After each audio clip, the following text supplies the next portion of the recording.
E questo è un sistema che, grazie anche a quella che è stata l'attività della Regione, con quelli che possono essere corsi di formazione, da quello che può essere l'aspetto anche organizzativo e soprattutto delle strutture, una capacità di mettere in rete il sistema, perché questa è anche l'importanza di un sistema che guarda a quella che è la prevenzione anche dei rischi, soprattutto nell'ambito della sicurezza idraulica. Quindi anche questo un piano di mitigazione del rischio che sa chi deve intervenire, come si deve intervenire e grazie soprattutto al volontariato sempre pronti a intervenire. La protezione civile, per come siamo organizzati e con tutti gli investimenti che la provincia di Padova ha fatto in questi anni, ha un ruolo, speriamo e crediamo, importante, soprattutto perché è a supporto dei gruppi comunali di protezione civile.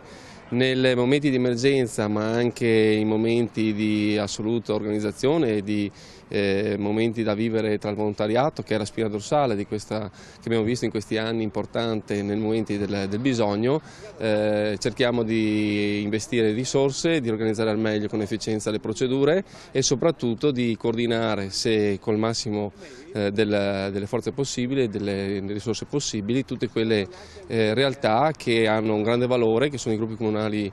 padovani, e insieme a tutte le forze dell'ordine che sono pronte all'intervento in caso di emergenza. Ma abbiamo investito in una sede, abbiamo una centrale operativa, una sala operativa all'avanguardia, abbiamo attrezzature, abbiamo un magazzino riconosciuto e che può ospitare attrezzature all'avanguardia, con spazi di manovra necessari e utili a far veloce nelle procedure di uscita di mezzi.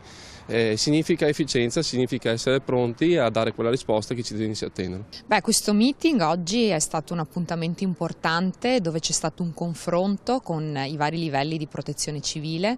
Abbiamo visto la parte del volontariato, ma ancora le istituzioni, quindi provincia, regione, dipartimento nazionale, che hanno avuto modo di confrontarsi e di mettere in evidenza quelle che sono le difficoltà che sta attraversando in questo momento il sistema di protezione civile e soprattutto il fatto che adesso che si deve mettere mano alla normativa sul sistema nazionale di coordinamento di protezione civile, noi vogliamo dire la nostra, cioè voler essere partecipi, protagonisti, proprio mettendo a frutto l'esperienza che è stata maturata nella protezione civile a livello provinciale veneto.